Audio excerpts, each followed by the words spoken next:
Tout comprendre sur le clash entre Christine Angot et Franois Fillon sur France 2. Sur un plateau de Télévision, un débat entre le candidat Franois Fillon et l'auteur polémiste Christine Angot tourne au vinaigre, menace de suicide, mise en examen, coiffeur de Hollande tout y passe, jusqu'en devenir incompréhensible pour un public belge peu initié. Voici les centilitres pour mieux comprendre le clash Angot/Fillon. Folle ambiance jeudi soir sur le plateau de l'émission politique, France 2, animé par David Pujadas. L'exercice est connu, lors d'une mission marathon, un homme politique est soumis au feu des questions de journalistes vedettes, avant que ne surgisse l'invité surprise. Et Franois Fillon, candidat du parti Les Républicains, ne sera pas déçu. Pour le titiller, la chaîne publique a invité Christine Angot. Écrivaine, auteur d'articles et contre la controverse, Christine Angot est aussi connue pour avoir exhorté Franois Hollande, en février dernier, se représenter à l'élection présidentielle. Pas vraiment une amie des Républicains. Le chantage au suicide de Fillon. La première altercation concerne la RF France faite par Franois Fillon Pierre Bergovoy, ancien Premier ministre sous Mitterrand. Le candidat dit comprendre la situation dans laquelle l'homme se trouve en 1993.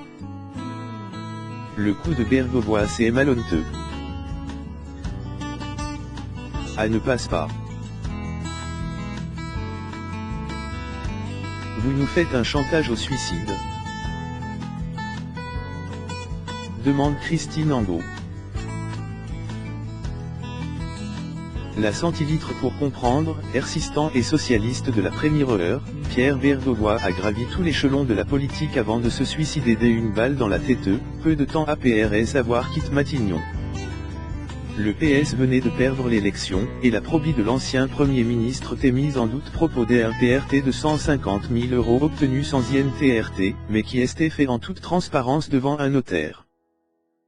Lors du discours Fun BRE, Franois Mitterrand dira « Toutes les explications du monde ne justifieront pas qu'on ait pu livrer aux chiens l'honneur d'un homme et finalement sa vie. » Les chiens en question étaient la presse en général et le canard en Chahenne en particulier.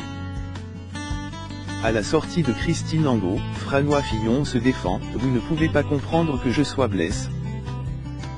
Quand j'ai quitté Matignon, j'ai beaucoup hâte de poursuivre la vie politique.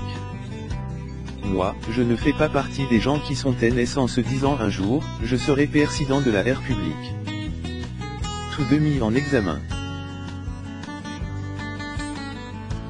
Alors que la conversation d'un niveau peu âme ne se poursuit, Fillon déclarait en regardant Christine Angot, « Nous sommes deux ici remis en examen. » Oui, mais ce n'est pas la même chose, rétorque son interlocutrice.